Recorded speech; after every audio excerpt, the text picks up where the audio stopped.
آل محمد كما صليت على إبراهيم وعلى آل إبراهيم إنك حميد مجيد. اللهم بارك على محمد وعلى آل محمد كما باركت على إبراهيم وعلى آل إبراهيم إنك حميد مجيد. أما بعد فإن خير الحديث كتاب الله وخير الهدي هدي محمد صلى الله عليه وسلم وشر الأمور محدثاتها وكل محدثة بدعة وكل بدعة ضلالة وكل ضلالة في النار. أما بعد فأعوذ بالله من الشيطان الرجيم. بسم الله الرحمن الرحيم. يا أيها الذين آمنوا اتقوا الله حق تقاته ولا تموتن إلا وأنتم مسلمون. يا أيها الناس اتقوا ربكم الذي خلقكم من نفس واحدة وخلق منها زوجها وبث منهما رجالا كثيرا ونساء واتقوا الله الذي تساءلون به والأرحام إن الله كان عليكم رقيبا. يا أيها الذين آمنوا اتقوا الله وقولوا قولا سديدا يصلح لكم أعمالكم ويغفر لكم ذنوبكم ومن يطع الله ورسوله فقد فاز فوزا عظيما.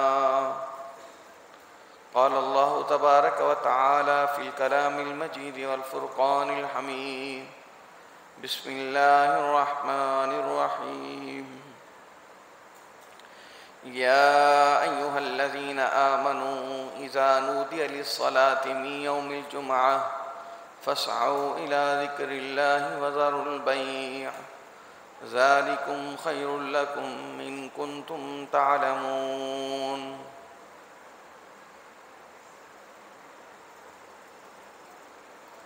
تمام قسم کی حمد و ثنا، تعریفات و بزرگی کبریائی اللہ وحدہ لا شریک کے لیے خاص اور مختص ہیں. انگنت تعداد درود و سلام امام کائنات رحمت للعالمین سید الکونین فخر دو عالم جناب محمد رسول اللہ صلی اللہ علیہ وآلہ وسلم کی ذات مقدس مطہرہ پر خاص.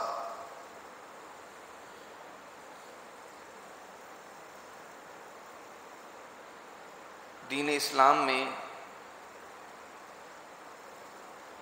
بہت سے ایسے اعمال ہیں جن اعمال کو صحیح طور پر ادا کر لینے سے گناہوں کی مغفرت کے ساتھ ساتھ اللہ کی رحمت،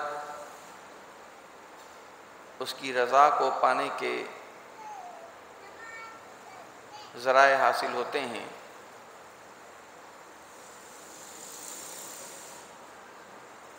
شرط یہ ہے کہ ان اعمال کو ویسے ہی کیا جائے جیسے اللہ اور اس کے پیارے حبیب جناب محمد رسول اللہ صلی اللہ علیہ وسلم نے تعلیم دی ہے. اہل اسلام کو اللہ تعالیٰ کی طرف سے سال میں 2 عیدیں عطا کی گئی ہیں. اللہ کے نبی فرماتے ہیں ہمارے لیے 2 عیدیں ہیں، ایک عید الاضحیٰ ہے اور ایک عید الفطر ہے. ان 2 عیدوں کے علاوہ اسلام میں کوئی تیسری عید نہیں ہے. جی ہاں، رسول اللہ صلی اللہ علیہ وسلم کے یہ کئی احادیث میں یہ فرمان موجود ہیں. آپ نے فرمایا کہ جمعے کا دن بھی ہمارے لیے عید کا دن ہے. جیسے اہل اسلام کو عید کے دن خوشی اور مسرت حاصل ہوتی ہے، جمعے کے دن بھی مسلمانوں کو ایسے ہی خوشی اور مسرت حاصل ہونی چاہیے۔ یہ بھی ایک عید کے دن کے طور پر ہے۔ احادیث میں جمعے کے دن کو یوم العید قرار دیا گیا ہے، اور اسی طریقے سے اس جمعے کے دن کو سید الایام بھی قرار دیا گیا ہے۔ سید الایام کا معنی تمام دنوں کا سردار، باقی پورا ہفتہ جو ہے ان تمام دنوں کا سردار جو دن ہے، بڑا جو دن ہے، وہ جمعہ کا دن ہے۔ اس دن کو بہت سے تمیزات حاصل ہیں اس کے اجر اور ثواب کے اعتبار سے، جو کہ دوسرے ایام کے اندر، دیگر ایام کے اندر وہ اجر اور ثواب نہیں ہیں۔ اللہ کی رحمتوں اور اس کی محبتوں کے حصول کا ذریعہ ہے جمعے کے دن اللہ کی عبادت کرنا اور اس کے احکامات پر عمل کرنا۔ اس دن کے اجر اور ثواب اور اس کی رحمتوں کو حاصل کرنے کے لیے دو قسم کی بنیادی طور پر آگاہی ضروری ہے۔ میں آپ کے سامنے بات کو واضح کرنے کے لیے جمعے کے دن کو دو قسموں میں تقسیم کروں گا۔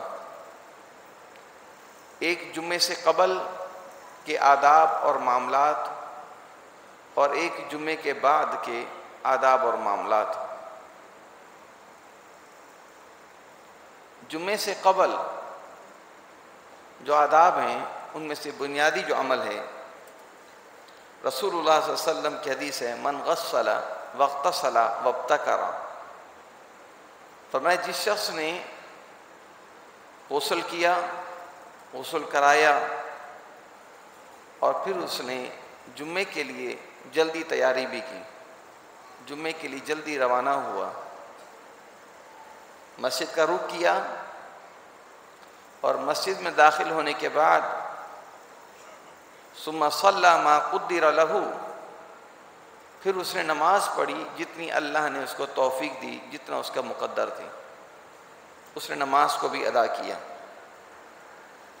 اور بعد میں ثم دنا وانصت، پھر وہ خاموش مسجد میں بیٹھ گیا، امام کے قریب ہو کر بیٹھ گیا، خطیب کے، خاموشی سے بیٹھتا ہے، خطیب کے قریب ہو کر بیٹھتا ہے۔ اللہ اکبر۔ تو فرمایا کہ یہ شخص اللہ تعالیٰ کی رحمت اور مغفرت، اللہ کی محبت اور قربت کو یہ شخص حاصل کرتا ہے۔ خطبے میں خاموشی سے بیٹھنا یہ ایک بنیادی عمل ہے۔ دوران خطبہ گفتگو کرنا اس کی شریعت میں بالکل گنجائش نہیں ہے، حتیٰ کہ اگر دو شخص کوئی آپس میں گفتگو کر رہے ہوں، تیسرا ان کو خاموش کرانے کے لیے بھی کوشش کرے، تو یہ خاموش کرانے والے کا بھی اجر اور ثواب ضائع ہو جاتا ہے۔ خطبے کے دوران کوئی بھی عمل کرنا اس کو پسند نہیں کیا گیا، اس کی اجازت نہیں ہے۔ ہاں، اگر خطیب اس بات کی اجازت دے دے، کسی بھی شخص کو یا حکم کرے، کہے کہ یہ آپ کام کر دیں، یا یہ کام درست نہیں ہو رہا، یہ آپ کر دیجئے تاکہ لوگوں کے توجہ میں خلل پیدا نہ ہو، تو پھر کوئی شخص اگر کوئی حرکت کر لیتا ہے خطبے کے دوران، تو شریعت میں اس کے لیے اجازت موجود ہے۔ رسول اللہ صلی اللہ علیہ وسلم کی ایک اور حدیث ہے، آپ نے فرمایا اذا کان یوم الجمعہ فاکثروا علی الصلاۃ، جب جمعے کا دن ہو، جمعے کے دن میرے اوپر، میں محمد صلی اللہ علیہ وسلم پر کثرت سے درود پڑھا کرو۔ رسول اللہ صلی اللہ علیہ وسلم پر کثرت سے درود پڑھنا ہے۔ اللہ کے نبی صلی اللہ علیہ وسلم پر ایک مرتبہ درود پڑھنے سے 10 گناہ معاف ہوتے ہیں، 10 درجات بلند ہوتے ہیں، 10 نیکیاں لکھی جاتی ہیں ایک مرتبہ درود پڑھنے سے۔ اور یہ محبت کا تقاضا ہے، ایک امتی کے درمیان اور ایک نبی کے مابین ایک رشتہ ہے، ان کے ہمارے اوپر حقوق ہیں۔ اور اللہ رب العزت نے قرآن مجید میں واضح یہ بات فرمائی ہے، ان اللہ وملائکتہ یصلون علی النبی یا ایھا الذین آمنوا صلوا علیہ وسلموا تسلیما۔ بے شک اللہ رب العالمین محمد رسول اللہ صلی اللہ علیہ وسلم پر رحمت فرماتے ہیں، اور اللہ کے فرشتے رب کے حضور نبی کریم صلی اللہ علیہ وسلم کے لیے دعائے رحمت کرتے ہیں، وہ بھی صلاۃ پڑھتے ہیں۔ صلاۃ کا جو لغوی معنی ہے وہ ہے دعائے رحمت۔ اور فرمائیں یا ایھا الذین آمنوا، اے ایمان والو، صلو علیہ وسلموا تسلیما، تم بھی محمد رسول اللہ صلی اللہ علیہ وسلم پر درود پڑھو اور سلام پڑھو۔ صلاۃ اور سلام پڑھو رسول اللہ صلی اللہ علیہ وسلم پر۔ اللہ اکبر۔ اور سوال یہ پیدا ہوتا ہے کہ صلاۃ اور سلام کیسے کہنا ہے؟ صحابہ کرام نے رسول اللہ صلی اللہ علیہ وسلم سے یہ سوال کیا تھا کہ سلام تو جو ہے یہ تم تشہد میں پڑھتے ہیں، السلام علیک ایھا النبی ورحمۃ اللہ وبرکاتہ۔ درود بھی رسول اللہ صلی اللہ علیہ وسلم نے ان کو تعلیم دی کہ درود یہ ہے، ان کلمات کے ساتھ تم نے پڑھنا ہے۔ سلام بھی جب ایک مومن نماز پڑھتا ہے، جب ایک نمازی نماز پڑھتا ہے، وہ اپنے نبی کریم صلی اللہ علیہ وسلم پر سلام بھی پڑھتا ہے، اور نبی مکرم صلی اللہ علیہ وسلم پر صلاۃ بھی، درود بھی پڑھتا ہے۔ اب سوال یہ ہے کہ درود کیسا پڑھنا ہے، کن الفاظ کے ساتھ شریعت میں موجود ہے؟ کیا ہر شخص اپنے جذبات کے ساتھ کوئی درود اور سلام کے الفاظ اختراع کر سکتا ہے، ان کو بنا سکتا ہے؟ یہ اعمال میں سے ایک اہم ترین عمل ہے نبی کریم صلی اللہ علیہ وسلم پر درود اور سلام پڑھنا۔ دین اسلام کے اندر جتنے بھی اعمال ہیں، ان اعمال کی دلیل، ان اعمال کا ثبوت اگر رسول اللہ صلی اللہ علیہ وسلم سے نہیں ملتا، چاہے وہ عمل دیکھنے میں کتنا ہی خوبصورت کیوں نہ ہو، وہ عمل ضائع ہے، وہ عمل بیکار ہے، شریعت میں اس کی کوئی حیثیت نہیں ہے، اس کے اوپر کوئی اجر نہیں ہے۔ اجر تو دور کی بات ہے، الٹا اس کے اوپر گناہ بھی ہے۔ اللہ کے نبی صلی اللہ علیہ وسلم کی ناراضگی مول لینا ہے۔ اللہ کے نبی صلی اللہ علیہ وسلم نے فرمایا کہ جو شخص من کذب علی متعمدا فلیتبوأ مقعدہ من النار، جو شخص جان بوجھ کر میرے اوپر جھوٹ بولتا ہے، ایک بات میں نے کی نہیں ہے، میں نے شریعت کے متعلق وہ حکم صادر نہیں کیا، اور کوئی شخص اس بات کو میں محمد صلی اللہ علیہ وسلم کی طرف جوڑ دے، فرمایا کہ جو وہ شخص ایسی بات کرنے والا ہے وہ اپنا ٹھکانہ جہنم کی آگ میں بنا لے، اس کا ٹھکانہ جہنم کی آگ ہے۔ اللہ کے نبی صلی اللہ علیہ وسلم کی ایک اور حدیث ہے، فرمایا کہ جو بات، جو عمل میں محمد صلی اللہ علیہ وسلم سے ثابت نہیں ہے، وہ عمل، وہ قول، وہ فعل، وہ مردود ہے، اللہ کے ہاں اس کی کوئی حیثیت نہیں ہے، وہ رائگاں ہے وہ عمل۔ تو درود و سلام پڑھنا یہ ایک بہت بڑا عمل ہے۔ اب کیا اس عمل کی گنجائش دوسروں کو حاصل ہے کہ وہ اپنی طرف سے خود الفاظ اس کے لیے قائم کر لیں، بنا لیں؟ قطعاً اس کی کوئی اجازت نہیں۔ ہمارے معاشرے میں بہت سے لوگوں نے، کسی نے کوئی درود بنا رکھا ہے کہ یہ درود، اس کو پڑھنے سے 1,00,000 درودوں کا ثواب حاصل ہوتا ہے، اس درود کو پڑھنے سے 10,00,000 گناہ معاف ہو جاتے ہیں اور 10,00,000 نیکیاں ملتی ہیں۔ پتہ نہیں کسی نے کروڑوں میں بنا رکھے ہیں، کسی نے لاکھوں میں بنا رکھے ہیں، کسی نے درود تاج بنا رکھا ہے، کسی نے کس نام سے بنا رکھا ہے۔ اب وہ جتنے منہ اتنی باتیں، لیکن ان سب باتوں کی کوئی حیثیت نہیں ہے، ان سب درودوں کی کوئی حیثیت نہیں ہے اس درود کے مقابلے میں جو درود میرے اور آپ کے پیارے نبی محمد رسول اللہ صلی اللہ علیہ وسلم نے خود بتلایا ہے، سکھلایا ہے اپنے صحابہ کو، اپنی امت کو۔ وہ درود کیا ہے؟ وہ درود ابراہیمی ہے۔ اللہم صلی علی محمد وعلی آل محمد کما صلیت علی ابراہیم وعلى آل إبراهيم إنك حميد مجيد اللهم بارك على محمد وعلى آل محمد كما باركت على إبراهيم وعلى آل إبراهيم إنك حميد مجيد۔ ان کلمات کو پڑھا کریں، نبی کریم صلی اللہ علیہ وسلم پر صلاۃ محبت سے پڑھا کریں، ایک جذبے کے ساتھ۔ ان پیارے نبی جناب محمد رسول اللہ صلی اللہ علیہ وسلم کی ہمارے لیے کتنی قربانیاں ہیں، کتنی قربانیاں دی ہمارے لیے کتنی تکالیف اٹھائی ہیں نبی رحمت صلی اللہ علیہ وسلم نے، میرے اور آپ کے جنت میں پہنچنے کے لیے کتنی تکالیف کو برداشت کیا۔ تو ہمارا بھی حق ہے کہ ہم اپنے پیارے نبی جناب محمد رسول اللہ صلی اللہ علیہ وسلم پر درود و سلام پڑھیں، اور اللہ کا بھی حکم ہے۔ پھر نبی کریم محمد صلی اللہ علیہ وسلم کی حدیث میں نے آپ کے سامنے پڑھی، آپ صلی اللہ علیہ وسلم نے فرمایا اذا کان یوم الجمعہ، جب جمعے کا دن ہو فاکثروا علیہ الصلاۃ، مجھ پر کثرت سے درود پڑھا کرو۔ یہ اللہ کے نبی صلی اللہ علیہ وسلم کا حکم ہے، تو آپ صلی اللہ علیہ وسلم پر درود پڑھنا ہے۔ اللہ کے فرشتے زمین پر پھرتے ہیں، جو لوگ رسول اللہ صلی اللہ علیہ وسلم پر درود پڑھتے ہیں، اللہ اکبر، ان لوگوں کو تلاش کیا جاتا ہے۔ تو یہ مقام ہے ان لوگوں کے لیے جو رسول اللہ صلی اللہ علیہ وسلم پر صلاۃ اور سلام پڑھتے ہیں، لیکن شرط یہ ہے کہ وہ صلاۃ اور سلام وہ سنت کے مطابق ہو، من گھڑت نہ ہو، اپنی جذبات کے ساتھ، اپنی محبت کے اندر داخل ہو کر اپنی سوچ سے کوئی عمل گھڑ لینا، اس کی شریعت میں کوئی گنجائش نہیں ہے۔ اللہ اکبر، درود بھی کثرت سے پڑھنا ہے اور نوافل بھی کثرت سے پڑھنی ہے۔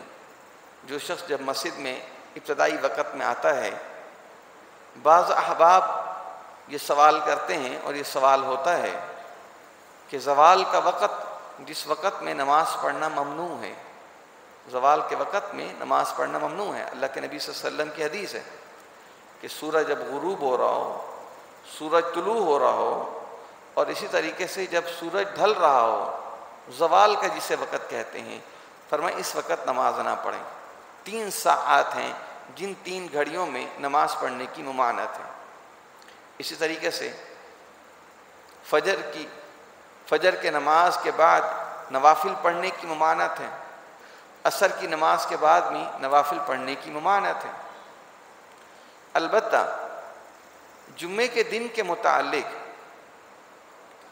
کثیر علماء کرام اور اسلاف کا اس حوالے سے موقف یہ ہے کہ جمعے کے دن کے حوالے سے زوال کا تعین نہیں ہے۔ وقت تو ہوتا ہے، سورج ڈھلتا ہے، ہر دن میں ڈھلتا ہے، لیکن اس دن میں زوال کے وقت میں کہ جی نماز نہیں پڑھ سکتے، اس حوالے سے کوئی خاص ممانعت نہیں ہے، کوئی صراحت نہیں ہے۔ دلیل اس بات کی ہے، صحیح مسلم کی حدیث ہے کہ رسول اللہ صلی اللہ علیہ وسلم نے فرمایا جو شخص اپنے جمعے کے دن غسل کرتا ہے، غسل کر کے جو اللہ نے اس کو طاقت دی ہے حسب استطاعت، وہ صاف ستھرا اچھا لباس پہنتا ہے، لباس اچھا پہن کر خوشبو لگاتا ہے، خوشبو لگا کے وہ سیدھا مسجد کی طرف رخ کرتا ہے، مسجد میں داخل ہوتا ہے، ثم صلی ما قدر لہ، پھر وہ نماز پڑھتا ہے جتنی بھی اس کے لیے مقدر کی گئی ہو۔ ثم صلی ما قدر لہ، لفظ ما جو ہے یہ عربی زبان میں عموم کے لیے استعمال ہوتا ہے، اس میں تعین نہیں ہوتا، اس میں تخصیص نہیں ہوتی۔ امام ابن حجر عسقلانی رحمۃ اللہ علیہ ایک بہت بڑے امام ہیں، محدث ہیں، انہوں نے اس حدیث مبارکہ سے اور کئی علماء امت نے، محدثین نے یہ مسئلہ اخذ کیا ہے ان الفاظ سے، اور بھی اس طرح کی احادیث ہیں۔ ان احادیث سے معلوم ہوتا ہے کہ جمعے کے دن عمومی طور پر آپ جتنا بھی نوافل پڑھنا چاہیں کوئی ممانعت نہیں۔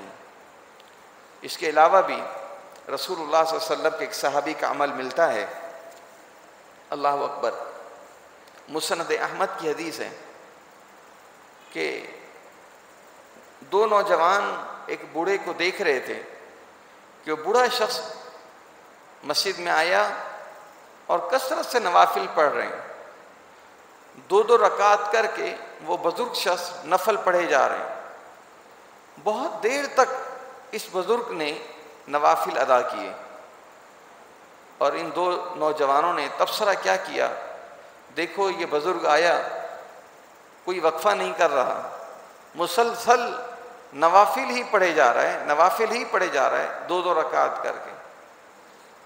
پھر یہ دو نوجوان اس بزرگ کے پاس حاضر ہوتے ہیں اور اپنا یہ سوال رکھتے ہیں کہ آپ جو اتنے زیادہ نوافل پڑھ رہے تھے، اس کا کیا وجہ ہے، اس کی کیا دلیل ہے؟ یہ بزرگ جو تھے، ان کے متعلق آتا ہے، انہوں نے یہ الفاظ کہے اس سوال کے بعد، اخبرنی حبی ابو القاسم صلی اللہ علیہ وآلہ وسلم، مجھے اس بات کی خبر ابو القاسم محمد رسول اللہ صلی اللہ علیہ وسلم نے دی ہے، مجھے بات اللہ کے نبی صلی اللہ علیہ وسلم نے بتائی ہے۔ اللہ کے نبی کی کنیت ابو القاسم ہے، ابو القاسم۔ فرماتے ہیں مجھے یہ بات ابو القاسم محمد رسول اللہ صلی اللہ علیہ وسلم نے بتلائی ہے، اور میں اس کے بعد سے اس انداز سے نوافل جمعے کے دن کثرت سے ادا کرتا ہوں۔ حدیث میں آتا ہے کہ وہ یہ بزرگ یہ بات کر کے پھر رونے لگ گئے، اللہ کے نبی کی یاد ستانے لگی۔ رسول اللہ صلی اللہ علیہ وسلم اس دار فانی سے جا چکے تھے، اس صحابی کو اللہ کے نبی کی یاد آئی، رسول اللہ صلی اللہ علیہ وسلم کا نام لیا اور زار و قطار رونے لگ گئے۔ اس صحابہ کے دل میں اللہ کے نبی صلی اللہ علیہ وسلم کی محبت تھی۔ ہم بھی اپنے دلوں میں جھانکیں، کیا ہمارے دل میں اللہ کے نبی کی محبت ہے یا نہیں ہے، یا صرف دعووں کی حد تک محبت ہے؟ کہیں ایسی محبت تو نہیں کہ زبان کے ساتھ تو بڑے بڑے دعوے ہوں، لیکن جب بات کرنے کی ہو اطاعت کی، جب بات ماننی ہو رسول اللہ صلی اللہ علیہ وسلم کی، وہ نماز میں، وہ حج میں، وہ زکوٰۃ میں، وہ خوشی کے متعلق، وہ غمی کے متعلق، عبادات کے متعلق، پھر کوئی کہے کہ نہیں میں محبت تو اللہ کے نبی سے بہت کرتا ہوں، لیکن معذرت میں اللہ کے نبی کی اتباع نہیں کر سکتا، یہ محبت نہیں ہے، یہ دھوکہ ہے، یہ دھوکہ ہے اپنے آپ کے ساتھ۔ اپنے آپ کو ہم گمراہی میں ڈال رہے ہیں اگر ایسی محبت ہے تو۔ جتنی اللہ کے نبی کریم صلی اللہ علیہ وسلم کی ذات سے محبت جیسے کرنی ہے، نبی کی ذات سے جیسے محبت کرنی ہے، نبی محمد رسول اللہ صلی اللہ علیہ وسلم کی بات کے ساتھ، نبی مکرم کے فرمان کے ساتھ بھی محبت کرنی ہے۔ اللہ کے نبی کی ذات سے اوپر کوئی ذات نہیں ہے دنیا کے اندر، اس کائنات کے اندر۔ اللہ کی ذات کے بعد اگر کوئی ذات سب سے زیادہ کوئی مکرم اور معظم اور مکرم ہے تو وہ کس کی ہے؟ میرے اور آپ کے حبیب جناب محمد رسول اللہ صلی اللہ علیہ وسلم کی ہے۔ اور اسی طریقے سے اللہ کے فرمان کے بعد نبی کریم محمد صلی اللہ علیہ وسلم کے فرمان پر کسی کے قول کو، کسی کے عمل کو، کسی کی رائے کو، کسی کے فتوے کو اللہ کی قسم کوئی حیثیت نہیں ہے۔ میرے نبی کی شان جیسے سب سے اعلیٰ آپ کی ذات کی، اسی طریقے سے میرے نبی کی بات کی شان بھی سب سے اعلیٰ ہے، اس میں کوئی کمی، کوئی نقص، کوئی کوتاہی نہیں۔ اللہ اکبر۔ تو عرض کر رہا تھا صحابہ کرام اتنی محبت کرتے تھے رسول اللہ صلی اللہ علیہ وسلم سے۔ ان صحابہ نے، ان دو نوجوانوں نے پھر پوچھا اس صحابی سے، بزرگ صحابی سے، کہ آپ کیوں رو رہے ہیں؟ آپ اتنا کیوں رو رہے ہیں؟ اچھا یہ بتائیں آپ کا نام کیا ہے؟ فرماتے ہیں میرے رونے کی وجہ یہ ہے کہ مجھے رسول اللہ صلی اللہ علیہ وسلم کی یاد آ گئی، اور آپ نے میرا نام پوچھا تو میرا نام ابو ذر غفاری ہے رضی اللہ تعالیٰ عنہ۔ یہ صحابی رسول ہیں، کافی عمر پائی، بڑھاپے کو پہنچے ہوئے تھے۔ تو پھر ان نوجوانوں کو پتہ نہیں تھا یہ کون ہے، تو جب اپنا تعارف کروایا کہ میں ابو ذر غفاری ہوں رضی اللہ تعالیٰ عنہ، نبی کریم محمد رسول اللہ صلی اللہ علیہ وسلم کا صحابی، اور صحابی ہونا ایک بہت بڑا مقام ہے۔ تو اس صحابی رسول نے جو الفاظ کہے اور جو عمل کیا کہ مسجد میں آ کر نوافل کثرت سے ادا کرتے رہے، اور پھر جب پوچھا گیا تو انہوں نے کہا کہ اخبرنی حبی ابو القاسم، مجھے رسول اللہ صلی اللہ علیہ وسلم نے یہ فرمایا ہے۔ اور پہلے جو حدیث بھی میں نے آپ کو ذکر کی، ان الفاظ کے اندر کوئی تخصیص نہیں ہے، بلکہ اس کے اندر عموم ہے۔ ثم صلی ما قدر لہ، پھر جو شخص نماز پڑھ لے جتنا بھی اس کے لیے مقدر کی گئی ہو۔ اس بحث میں کوئی زیادہ داخل ہونے کا کوئی میرا مقصد نہیں ہے، مطلقاً ایک مسئلہ ذکر کیا ہے۔ اسی طریقے سے دوسرا ایک اور موقع ہے کہ بیت اللہ کا طواف کرتے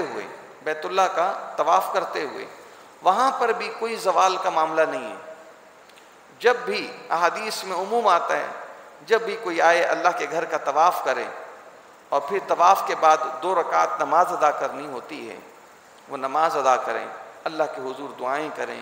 ایک عظیم عمل ہے بیت اللہ کا طواف کرنا، جو کہ دنیا کے اندر آپ کو بہت سارے اعمال کرنے کو مل جائیں گے اور مقامات پر، لیکن بیت اللہ کا طواف یہ دنیا میں کہیں اور نہیں ملے گا۔ بعض حضرات وہاں جاتے ہیں اور اعمال کو بھی بہت وقت دیتے ہیں، یقیناً دینا چاہیے، قرآن کو بھی وقت دیں۔ اللہ آپ کو اور ہم سب کو اپنے گھر کی زیارت نصیب کرے، بیت اللہ میں جائیں، نوافل پڑھیں، قرآن کی تلاوت کریں، لیکن قرآن کا پڑھنا، نماز کا پڑھنا، یہ سب کچھ مجھے اور آپ کو یہاں بھی مل جائے گا، کراچی کے اندر ہی مل جائے گا، لیکن بیت اللہ کا طواف یہ نہیں ملے گا۔ بیت اللہ کا طواف صرف وہیں ہے۔ تو جتنی توفیق ہو، جتنی کوشش ہو، جتنی صحت ساتھ دے، اللہ کی توفیق کے ساتھ آپ بیت اللہ کا طواف کریں۔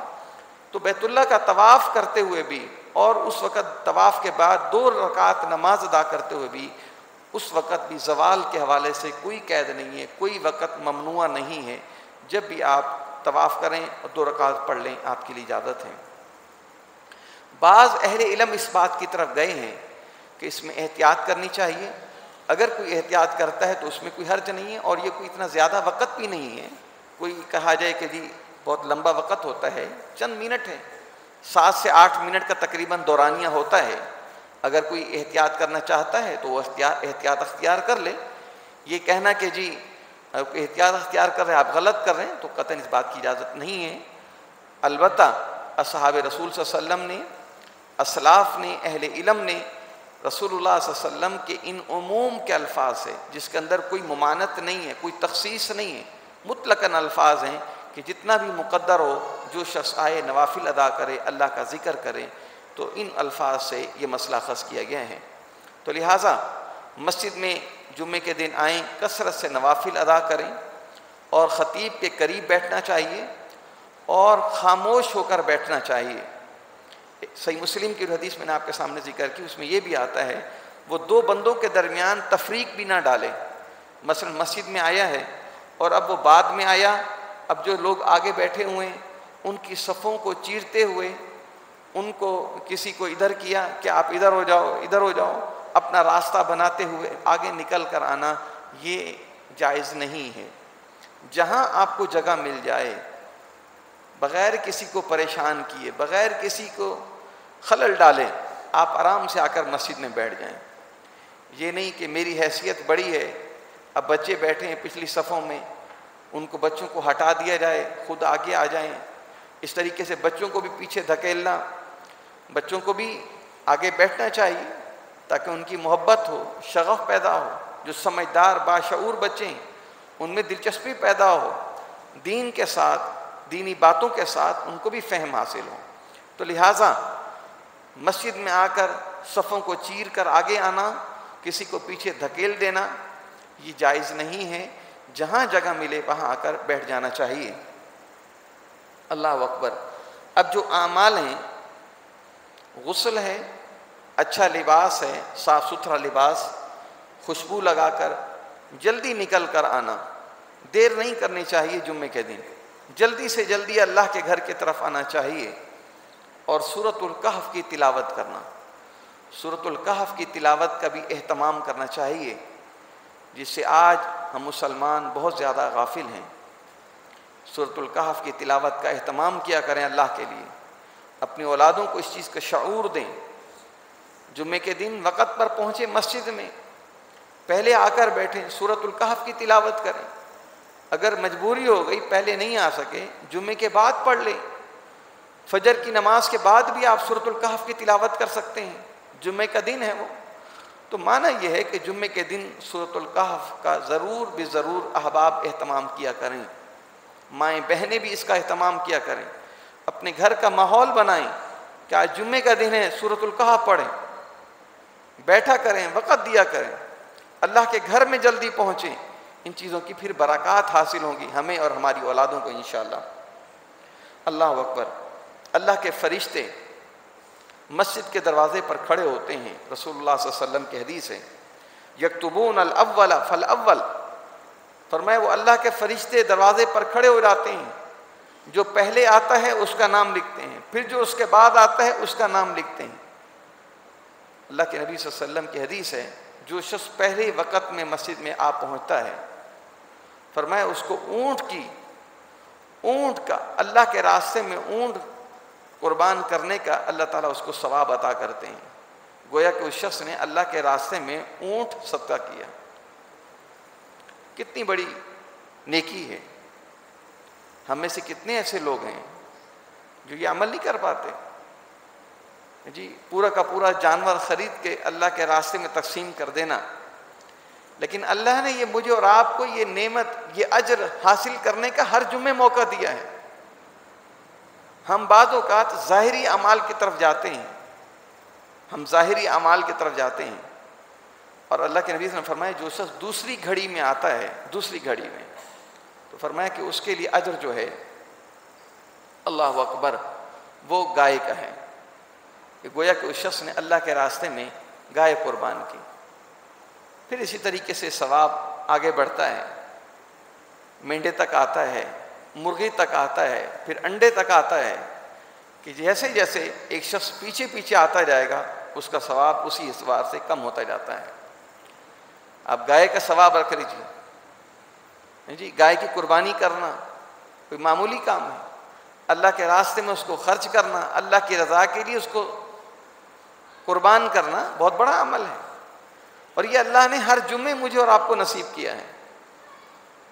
ہم قربانی کے موقع پر تو پریشان ہوں کہ ہمارے پاس پیسے نہیں ہیں اتنا جانور ہم لے سکیں، لیکن ہم ہر جمعے کو اللہ یہ موقع دیں، ہم اس سے محروم رہیں، تو پھر یہ حقیقت یہ ہے کہ ہم اپنے آپ کو خود دھوکہ دے رہے ہیں، ہم اپنے آپ کے ساتھ مخلص نہیں ہیں، ہم نیکیوں کے معاملے میں سنجیدہ نہیں ہیں، اللہ کی رضا کے حوالے سے، اللہ کی رضامندی کو پانے کے حوالے سے ہم کوئی سنجیدہ نہیں ہیں۔ تو لہٰذا ہمیں اللہ کی رضا کو پانے کے جتنے بھی اعمال ہیں ان کو کر لینے کی ہمیں بھرپور انداز سے کوشش کرنی چاہیے۔ حدیث میں آتا ہے کہ فرشتے یہ نام لکھتے رہتے ہیں، جیسے ہی خطیب ممبر پر آتا ہے، ممبر پر آ کر بیٹھتا ہے، یہ اللہ کے فرشتے رجسٹر بند کر کے یہ بھی پھر خطبہ جمعہ سننے کے لیے بیٹھ جاتے ہیں، پھر یہ رجسٹر بند کر دیتے ہیں، ان لوگوں کا نام نہیں لکھا جاتا ہے جو پھر بعد میں آتے ہیں۔ ہمارے کتنے بھائی ہیں، دوست ہیں جو اس حوالے سے کوتاہی برتتے ہیں، اپنی مرضی سے آتے رہتے ہیں، دیر سے آتے ہیں، حالانکہ آ رہے ہیں جمعے میں، لیکن کیا دیر سے آنا، اس دیر سے آنا یہ بہت بڑے نقصان کا معاملہ ہے۔ میں آپ کو اس کی ایک چھوٹی سی مثال دوں، دنیا کی مثال دیتا ہوں۔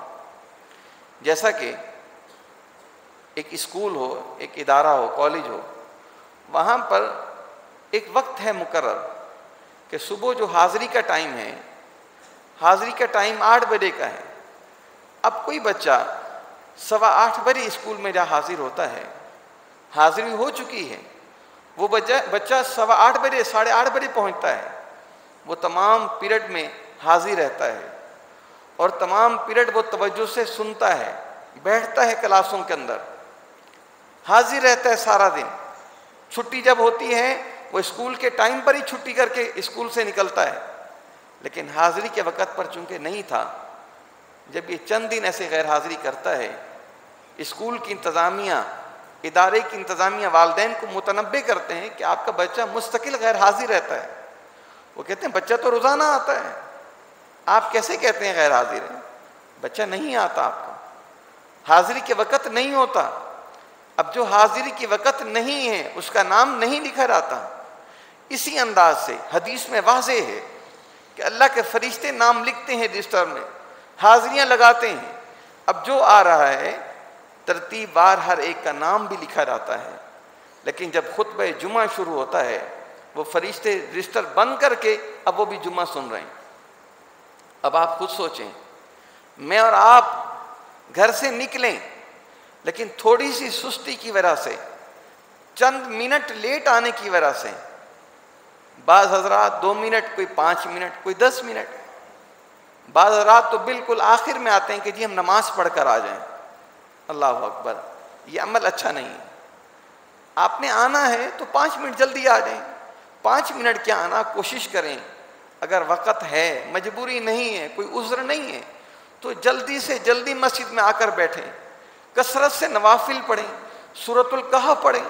جب آپ خود آئیں گے، اپنے ساتھ اپنی اولادوں کو لے کر آئیں گے تو پھر اس کی برکات آپ محسوس کریں گے۔ آپ میں اور آپ کی اولادوں کے، آپ کے گھر والوں کے دلوں میں اللہ کے دین کا نور کیسے پیدا ہوتا ہے، اللہ کی محبت کیسے پیدا ہوتی ہے، محمد رسول اللہ صلی اللہ علیہ وسلم کی محبت کیسے پیدا ہوتی ہے۔ تو لہٰذا میں امید کرتا ہوں اپنے احباب جماعت سے کہ جمعے کے دن کے حوالے سے جو کوتاہی پائی جاتی ہے، ہم سب میں انشاءاللہ العزیز ہم اس کوتاہی کو دور کریں گے۔ سب ساتھی کہیں انشاءاللہ۔ جب ہم اللہ کی توفیق مانگیں گے، اللہ سے دعا کریں گے، کوشش کریں گے، اللہ انشاءاللہ توفیق نصیب فرمائیں گے۔ تو لہٰذا جمعے کے دن جلدی آنا ہے اور اپنا نام انشاءاللہ حاضری کے رجسٹر میں انشاءاللہ لکھوانا ہے، اور جمعے کے دوران خاموشی سے بیٹھنا ہے۔ میں نے کئی دفعہ دیکھا ہے بعض احباب کو کہ جو ساتھی آتے ہیں وہ پھر ایک دوسرے سے سلام بھی کر رہے ہوتے ہیں، کوئی ایک دوسرے سے پوچھ بھی رہے ہوتے ہیں، خیریت ہے جی، ٹھیک ہے۔ یہ ناجائز ہے، بالکل ناجائز ہے، اس کی قطعاً گنجائش نہیں ہے، معمولی سی گنجائش نہیں ہے۔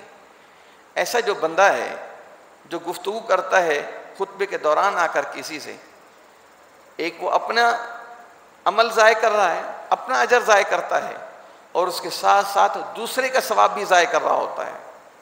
لہٰذا ملاقاتوں کے کرنے کا یہ ٹائم نہیں ہوتا، یہ اللہ اور اس کے نبی محمد صلی اللہ علیہ وسلم کے فرامین کے سننے کا وقت ہے کہ وہ باتیں سنی جائیں کہ قرآن میں، رسول اللہ صلی اللہ علیہ وسلم کی حدیث میں ہمارے لیے کیا کیا نصیحتیں کی گئی ہیں۔ تو خاموشی سے آ کر بیٹھنا ہے اور توجہ کے ساتھ بیٹھنا ہے، اور ان خطبے میں کی گئی باتوں کو توجہ سے سن کر پھر پورا ہفتہ اور اپنی زندگی اس کے مطابق ہم نے بسر کرنی ہے۔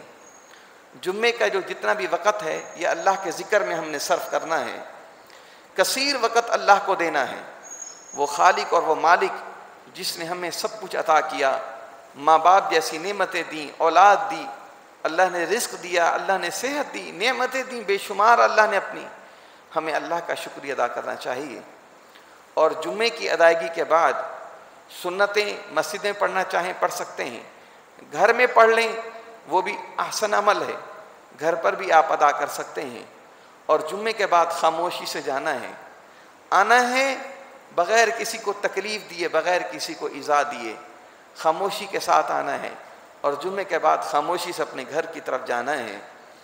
اللہ کے نبی صلی اللہ علیہ وسلم کی حدیث ہے، لو کانت الدنیا، اگر یہ دنیا مچھر کے، اللہ کے نزدیک اگر اس کی کوئی اہمیت ہوتی، حتیٰ کہ اگر مچھر کے پر کے برابر بھی اگر اس کی اہمیت ہوتی، تو اللہ تعالیٰ کسی کافر کو اس دنیا سے پانی کے گھونٹ بھی نہ پلاتے۔ اللہ کے نزدیک اس دنیا کی کوئی اہمیت نہیں جس دنیا کے لیے ہم جمعے کا ثواب بھی ضائع کر دیں، جس دنیا کو پانے کے لیے ہم اللہ کا ذکر نہ کریں، قرآن نہ پڑھیں، رسول کریم صلی اللہ علیہ وسلم پر درود پڑھنے کا وقت نہ نکالیں، تو یہ ہمارے لیے گھاٹے کا سودا ہوگا۔ اسی طریقے سے حدیث میں آتا ہے کہ جمعے کے دن جنت کے اندر بازار بھی ہوگا، اللہ کا دیدار نصیب ہوگا، ان فی الجنت لسوقا، تمام اہل جنت جمع ہوں گے۔ محدثین اعظام نے اس حدیث کی شرح کرتے ہوئے اس بات کی صراحت کی ہے، وضاحت فرمائی ہے کہ جو لوگ جمعے کا دن کا خصوصی اہتمام کرتے ہیں، جمعے کے دن کا خصوصی اہتمام کرتے ہیں، اللہ تعالیٰ قیامت کے دن، جمعے کے دن ان کو اپنی زیارت بھی نصیب فرمائیں گے۔ تو لہٰذا جمعے کے دن میں کوتاہی برتنا یہ ٹھیک عمل نہیں ہے، جمعے کے دن کا خصوصی اہتمام کرنا چاہیے۔ اسلاف کے متعلق آتا ہے کہ وہ جمعے کے دن صبح نمازوں کے وقت ہی وہ لالٹین چراغ لے کر ہاتھوں میں لے کر وہ محلوں میں اور بازاروں میں جایا کرتے اور لوگوں کو توجہ دلاتے کہ آج جمعے کا دن ہے، بر وقت مسجد میں پہنچنا ہے۔ مختلف انداز سے لوگوں کو توجہ دلاتے کہ آج جمعے کا دن ہے، آپ اس کی جلد از جلد تیاری کر لیجیے۔ ان باتوں سے یہ بات واضح ہوتی ہے کہ جمعے کا دن اسلاف کے نزدیک، اصحاب رسول صلی اللہ علیہ وسلم کے نزدیک بہت ہی اہمیت رکھتا ہے۔ ہمیں بھی اس دن کو اہمیت دینی چاہیے، جیسے کہ دین کے اندر رسول اللہ صلی اللہ علیہ وسلم کے فرامین سے اور اللہ کے فرامین سے بات واضح اور عیاں ہے۔ جمعے کے بعد ایک گھڑی ایسی ہے کہ جس گھڑی کے متعلق رسول اللہ صلی اللہ علیہ وسلم نے فرمایا کہ جو نمازی جو بھی دعا کرتا ہے اللہ کے حضور، اللہ اس کی اس دعا کو قبول کرتے ہیں۔ قبولیت کی گھڑی ہے جمعے کے دن، جس خوش نصیب کو اللہ تعالیٰ وہ گھڑی نصیب کر دیں، اور یقیناً اسی کو نصیب ہوگی جو وقت نکالے گا، جو وقت نکالے گا، پہلے بھی آ کر بیٹھے گا، جمعے کے بعد بھی بیٹھا رہے گا، جی اللہ کا ذکر کرتا رہے گا، اللہ سے مانگے گا، اللہ اس کی اس دعاؤں کو قبول فرمائیں گے۔ تو اسی طریقے سے عصر کے بعد سے لے کر مغرب تک کا وقت ہے۔ اس گھڑی کے تعین کے حوالے سے اہل علم کے بہت سارے اقوال ہیں، بے شمار اقوال ہیں۔ ان اقوال میں سے جو سب سے زیادہ صحیح قول ہے وہ یہ ہے کہ یہ جو گھڑی ہوتی ہے یہ جمعے کے دن عصر کے بعد سے لے کر مغرب تک اس دورانیہ میں یہ گھڑی ہوتی ہے جمعے کے دن، جس گھڑی میں اللہ تعالیٰ اس اپنے بندے کی ہر دعا کو قبول کرتے ہیں، جو بھی دعا وہ اللہ کے حضور کرتا ہے۔ جمعے کے دن خطبہ جمعہ کے دوران باتیں نہیں کرنی چاہیے، اور دوسری اہم چیز کہ جب ایک نمازی جمعے کے دوران خطبے کے دوران اگر آ جاتا ہے تو اسے 2 رکعت پڑھ کر بیٹھنا چاہیے۔ ایک صحابی رسول خطبے کے دوران آئے اور وہ آ کر بیٹھ گئے، ان کا نام حضرت عثمان ہے، یہ حضرت عثمان غنی نہیں، دوسرے صحابی ہیں۔ یہ مسجد میں آ کر خطبے کے دوران بیٹھ گئے۔ خطیب نے پوچھا کیا آپ نے 2 رکعت پڑھی ہیں؟ انہوں نے کہا نہیں، بلکہ رسول اللہ صلی اللہ علیہ وسلم نے سوال کیا، اصلی رکعتین، کیا آپ نے 2 رکعت نماز پڑھی ہیں؟ فرمایا نہیں۔ اللہ کے نبی صلی اللہ علیہ وسلم نے فرمایا صلی رکعتین، 2 رکعت نماز پڑھ کر پھر بیٹھیے۔ حضرت عمر کے متعلق آتا ہے کہ ایک دفعہ وہ خطبہ دے رہے تھے، ممبر پر کھڑے تھے، خطبہ ارشاد فرما رہے ہیں۔ حضرت عثمان رضی اللہ تعالیٰ عنہ خطبے کے دوران پہنچتے ہیں ذرا لیٹ۔ حضرت عمر نے سوال کیا خطبے کے دوران ہی کہ عثمان آپ کیوں لیٹ ہوئے، آج کیوں دیر سے آئے ہو؟ کون ہیں؟ سیدنا عثمان رضی اللہ عنہ، عظیم الشان عظیم صحابی ہیں۔ اور حضرت عمر نے بھی سوال کر لیا کہ آپ کیوں دیر سے آئے ہو خطبے میں؟ حضرت عثمان فرماتے ہیں مجھے کوئی شرعی عذر تھا، اس مجبوری کی وجہ سے، اس شرعی عذر کی وجہ سے مجھے دیر ہو گئی آنے میں۔ تو یہ طریقہ کار تھا، اتنی اہمیت تھی۔ آج اگر کوئی کسی کو کہہ دے تو ناراضگی کا معاملہ ہو جائے گا کہ آپ نے ہمیں ایسا کیوں کہا۔ تو ہم امید کرتے ہیں اللہ رب العزت کے حضور، اور کوشش کریں گے انشاءاللہ کہ ہم جمعے کے دن کا خصوصی اہتمام کریں گے اور انشاءاللہ وقت پر آئیں گے۔ میں امید رکھوں گا اس بات کی انشاءاللہ کہ آئندہ ساتھی جب مؤذن اذان دے گا، جیسے ابھی آپ سب موجود ہیں، یہ مسجد کی صفیں بھری ہوئی ہیں، تو جب اذان مؤذن دے آپ ایسے ہی مسجد کے اندر موجود ہوں۔ دیر سے آنے کا کیا فائدہ؟ آپ 15 منٹ 20 منٹ اپنے رب کو راضی کرنے کے لیے جلدی آ جائیں انشاءاللہ۔ اللہ مجھے اور آپ کو عمل کی توفیق عطا فرمائے۔ وآخر دعوانا ان الحمدللہ رب العالمین۔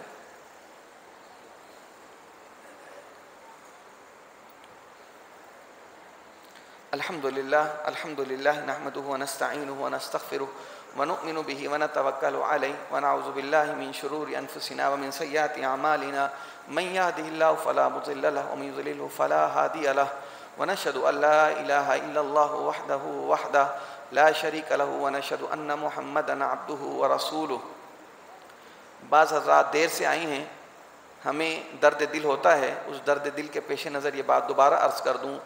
جمعے کے دن کے حوالے سے رسول اللہ صلی اللہ علیہ وسلم کی جو تعلیمات ہیں، جو سنتیں ہیں، سب سے پہلی سنت یہ ہے کہ غسل کر کے آنا اور صاف ستھرا لباس پہن کر آنا، خوشبو لگا کر آنا، خاموشی سے اللہ کے گھر کی طرف چلتے ہوئے آنا، اور اللہ کے گھر میں کثرت سے بیٹھ کر اس کا ذکر کرنا، نوافل کا اہتمام کرنا، جتنی بھی اللہ نے توفیق دی ہے، اور اللہ کے نبی صلی اللہ علیہ وسلم پر جمعے کے دن کثرت سے درود پڑھنا، اور جمعے کی خطبے کے دوران خاموشی سے بیٹھنا، آپس میں گفتگو نہ کرنا، کسی کو تکلیف نہ دینا، اور جمعے کے بعد نماز کی ادائیگی کے بعد خاموشی سے اپنے گھر کی طرف چلے جانا، اپنے کاروبار اور مصروفیات کی طرف رواں دواں ہو جانا، اس کا بہت بڑا اجر ہے۔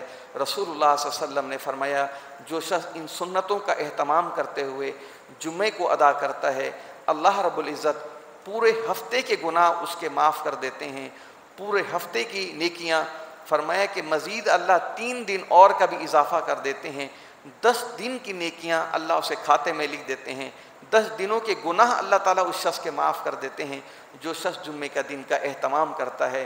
سنت کی روشنی میں اللہ سے دعا ہے اللہ مجھے اور آپ کو، ہم سب کو اس دن کی اہمیت کو سمجھنے اور اس کے حقوق کو ادا کرنے کی توفیق عطا فرمائے۔